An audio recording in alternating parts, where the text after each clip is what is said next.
boys and girls, welcome back to the Steak and Brush. I'm Christine, and today is the final video the final of my favorites for 2020. I do have another video coming up that involves favorites of 2020, but I'm still waiting on some things to come in. But today we're going to go over cheek face products. I barely bought any brand new eyeliners or mascaras, not enough to really make it worth it. I actually didn't buy too many bronzers or highlighters, but when I combine it together with the blushes, it was video worthy. I didn't think anything, out of my and nothing else in the eye department, or I don't even think I bought anything that was brand new in 2020 for brows. So so we're gonna stick with here. And lipsticks, I don't know that I bought that much that was brand new either. So we're just going to kind of stick with this. If you're really dying to know which of the 2 eyeliners I bought or, 2 mascaras, let me know and I'll just kind of film a best of everything else. So here, we got cheek products. I'm going to start with, let's start with the bronzers, because bronzers are quickly becoming my favorites. A year ago I had like 1 bronzer and that was it. And I'm just really, this has been the year, thanks to 2 bronzers in particular, that I have really, really started appreciating them and liking them. My favorite bronzer is actually in this palette. It is in the, if I can open it, this is the Ambient, which one is this? The Lighting Edit Sculpture. This was their holiday for this year. And this bronzer, what is it actually called? Bronzer Natural Bronze Light. It is what I'm wearing today. And it's just gorgeous. If you have fair or light medium, maybe fair might be a little dark. I don't think so, though. I think you could get away with it if you just had a light hand. The only problem with this is it's just the atrocious amount of colors they have. This is the, they came out with 2 bronzers in their holiday section this year. This, and then they had a 4-pack that had 1 bronzer in it. And there's nothing for people above medium. It's something that Hourglass really, really needs to step into this millennium and figure it out, because, that's just not right. But I give them props. I mean, I don't know if you can tell, like, if this angle shows it or not, but, there is a definite, I mean, I use these occasionally, and I don't even know if these are new this year. I know this color is, yeah, I use these all the time. You can see that it's kind of flattened there. Let's see. My number 2, I should have been going backwards. Why was I doing 1 to, oh well.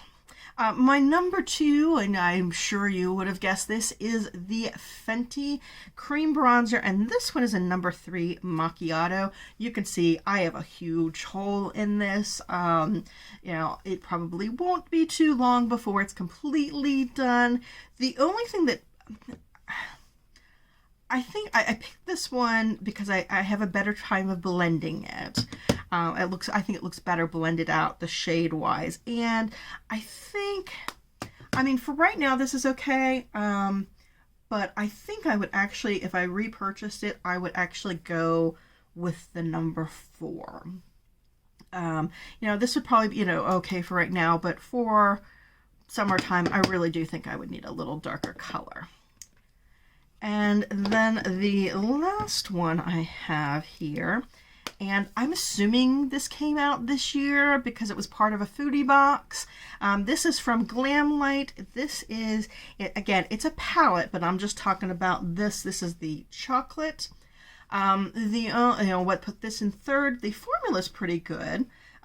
it's just a little deep for me. I can get away with it, and I'm sure I'll get away with it more in the summer, but yeah, it's just not, it's not my shade right now. I can wear it right now, but it's not the best. Let's move on to blushes, and I will go backwards on this one like I should have. And you know what? Every time I've counted backwards when I'm editing the video, I've realized that I've completely screwed it up. But let me try to count this one more time. I have 1, 2, 3, 4, count those as 5, 6, 7, 8, 9. Let's see if I really do this right. My number 9, count along with me, kids, and see if I pass Sesame Street. This came out actually probably November-ish. It's the e.l.f. Putty Blush. And I don't know if I would like this if it were a different color. This is, oh, I hate this. I forgot. I was going to write it on here because it's not on here, but I can't remember. I will have to look at, see if I can still find my purchase order. I don't know if I do. I'll have to see if I can match it up and put what color it is. But, you know, and I know with cream blushes and things, cream and liquid blushes, you're not going to get, this is not the color you're going to get on your cheeks. So you want to go a little bolder and then hope it comes back a little better. But I found this to be very sheer. I like the texture. I really do. The putty is, you know, it's nice to work with. It blends out well. But let's see there. When it goes on, at least on, you know, my hands are so much lighter. My whole body is so much lighter than my face. And I don't know if it's just all the years of sun exposure, but I know other people are sometimes a little different, but it's not just I use darker foundation. I have to use darker foundation or else I look weird with the lighter foundation because my skin is, my face is not that pale. But yeah, I just found that it just went too sheer for me.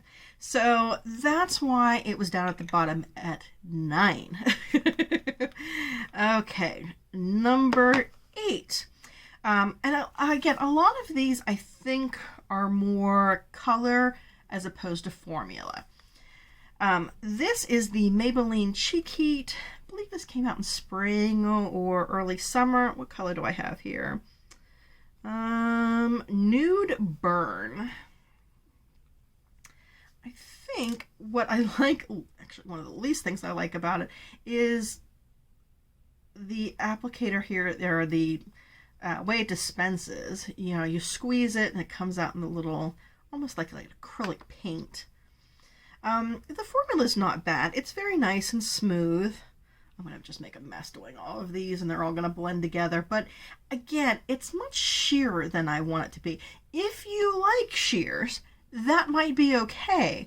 But, you know, as I've said before, I like looking like a tuberculent prostitute in Victorian ages.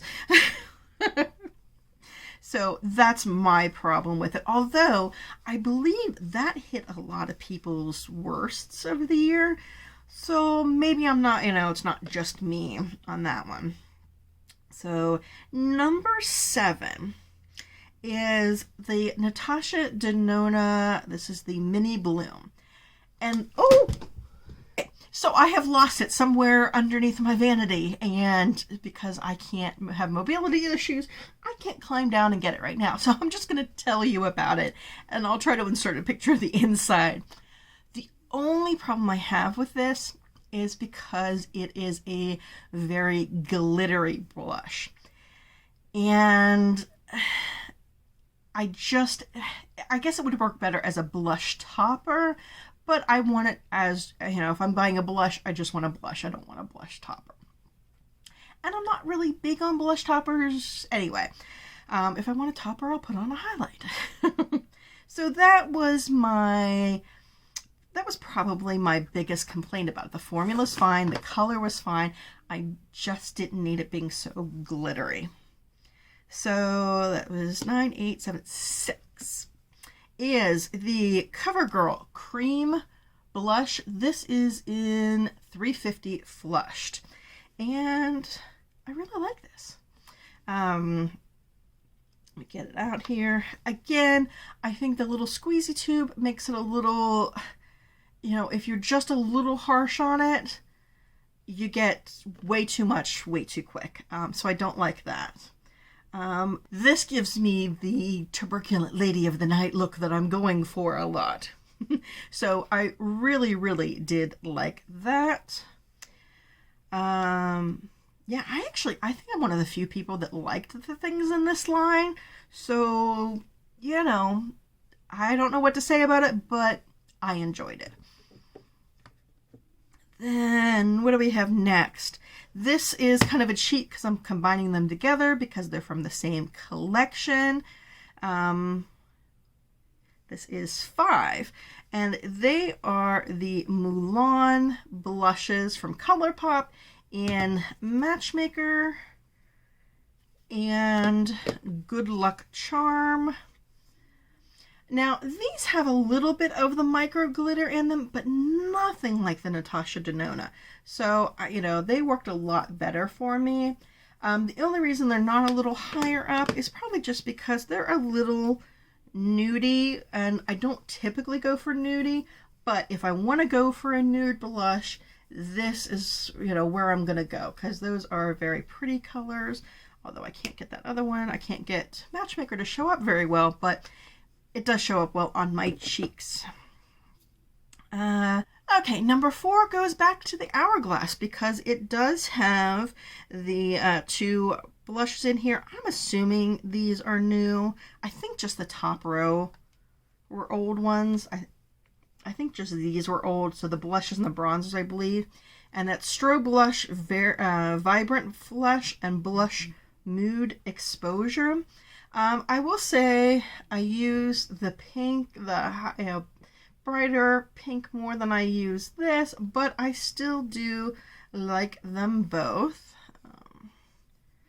I should have done this with my other finger so I could do swatches on the other hand. But they are both really nice colors, you know, more if I'm doing more warm tone looks, which I tend to do, and I'll use this if I'm doing more cool tone looks. But it's a great formula. So far, I have found Hourglass's powder formulas to be incredible. I don't know that I would buy next year's Ambient set because they seem to be very, very similar every year. And the top row always seems to be the same. So, you know, I don't know what I'll see what I want to do next year and how low I am on things. But that's where I'm coming in right now. At number 3 is actually kind of a surprise. And I'm just going to be talking about one set of it because it also does have highlighters in it. But it's the Wet n Wild My Melody and Kurumi set here. Again, we're just, oops, wrong side. We're just looking at the blushes here.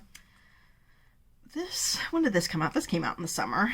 And I was blown away by this. I haven't used many Wet n Wild blushes or highlighters, but it's got that grape scent. I know a lot of people don't like fragranced, and I normally don't, but Wet n Wild seems to know how to pick the fragrances I like, and this smells like fake grape Dimetapp.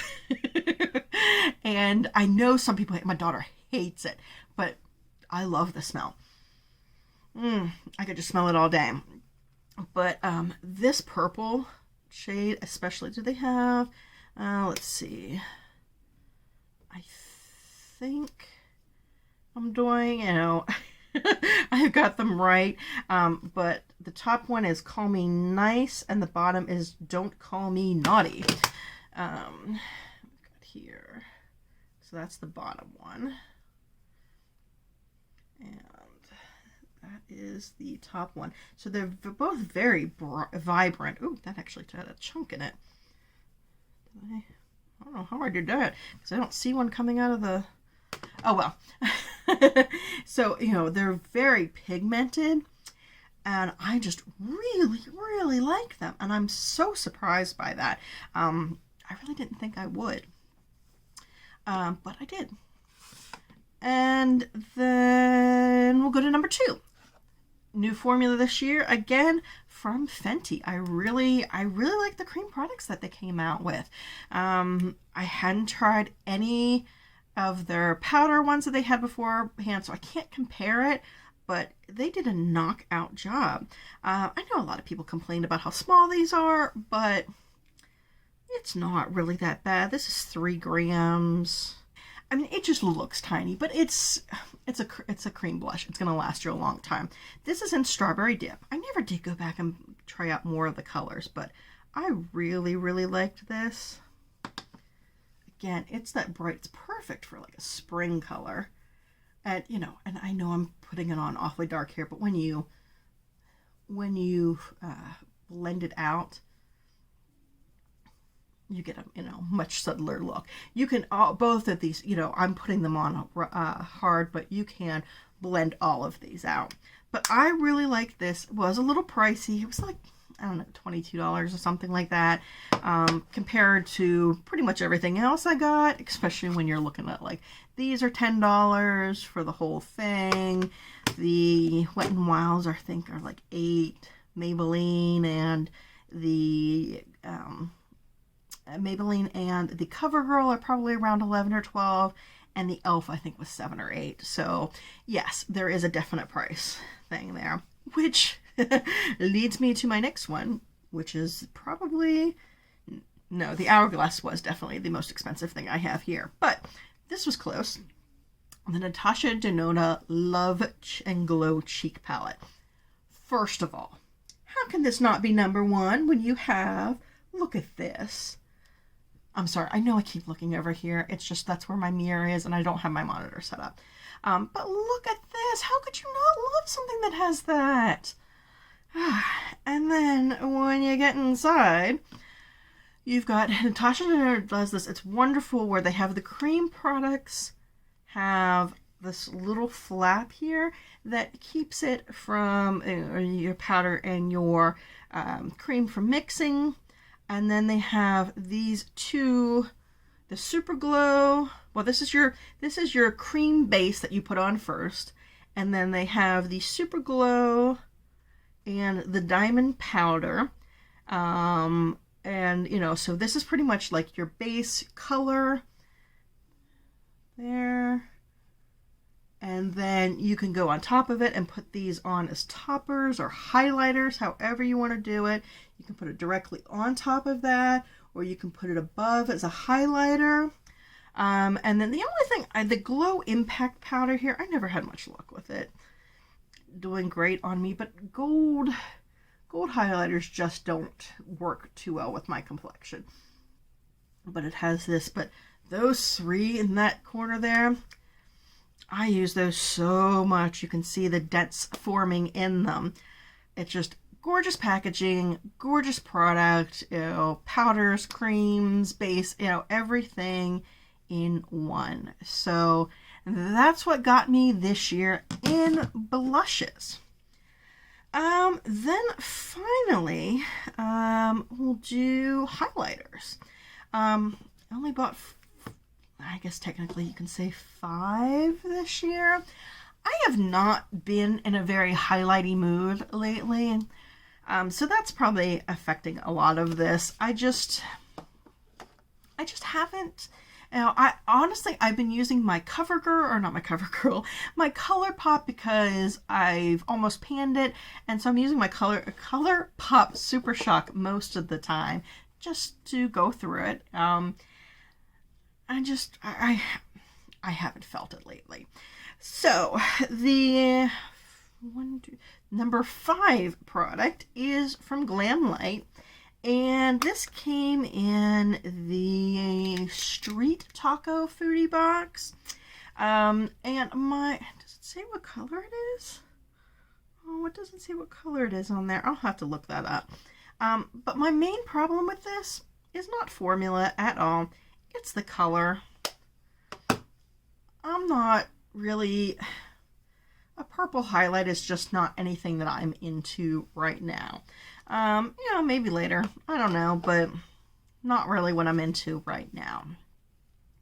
Number 4, same thing, also from Glamlite. This was in the Chocolate Factory, and it has marshmallow and graham cracker. I use the marshmallow more, but again, it's a stark white. It does blend a little better. So that's really the only one I can use, because the graham cracker here, it's too gold. Again, golds just don't work that well with my skin. So, you know, I just kind of had to, I haven't used it as an eye look at all yet, but that's pretty much the only thing I would get out of that. But somebody with a much deeper skin tone would get use out of that. So I did like that they had something in there for both light and deep tones. What is this? Number 3 is the Becca. This is the Own Your Light one. It was a special edition that came out this year. I never actually tried any of the Becca highlighters, and I heard such great things about it. It's very pink. And again, when I first got it, I guess maybe I was better okay with that, but now, I don't know, the colored highlighters just aren't appealing to me as much. It kind of works better. I kind of almost like it better as a blush topper, but you know, it has a nice little reflect in there. It's not bad, it's just not what I'm really reaching for. Number 2. Speaking of how I'm not really reaching for colors so much, this CoverGirl Clean Fresh, I told you I liked the line. You know, they scored high on both my blush, my highlighter, and the foundation. This is the Clean Fresh Cooling Glow Stick. What is this in? Oh, it's on So Guilty. And let's do this side here. This has maybe the slightest bit of gold there, but it's barely there. And then it does feel cooling. I don't know why you need it to feel cooling, but you know, if that's something that you like. But it just kind of gives a nice, almost glossy look without it being sticky or anything like that. So that is my number 2. My number 1, we're going back to Wet n Wild, the My Melody and Kurumi. I was blown away by these. And I know I've just been saying that, you know, I don't do much color, but these are very lightly colored in those directions, like a little purple and a little pink. But especially when you mix them with these blushes, they are gorgeous. What do I have? They're not going to show up that well, I know. But when you mix them with those, they are stunning, and they last so long. I mean, it's like a micro glitter kind of thing. So it's not super glittery, but it's shiny. They smell great, which might knock you down on somebody else's list, but on mine it helps. They were, you know, $9 for the whole set with the blushes, and they pair so beautifully with those blushes, with others as well, but especially those blushes. So surprisingly, that hit my number 1. So yeah, then that kind of finishes out my my personal picks for my favorites of 2020. I would love to hear what you guys loved in the complexion, cheek, bronzer, all that kind of stuff. Let me know down in the comments, and I will see you next time. Thank you so much for being here with me. Bye-bye.